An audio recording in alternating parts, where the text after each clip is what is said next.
నుంచి తీయరు ఎప్పుడు.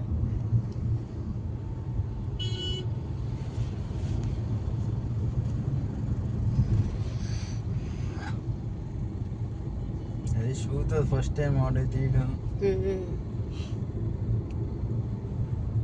చెప్పులతో అలవాటు అయిపోయింది. చెప్పులతో తీసుకుంటారు తీరు మళ్ళీ కాలుతో తీస్తారు.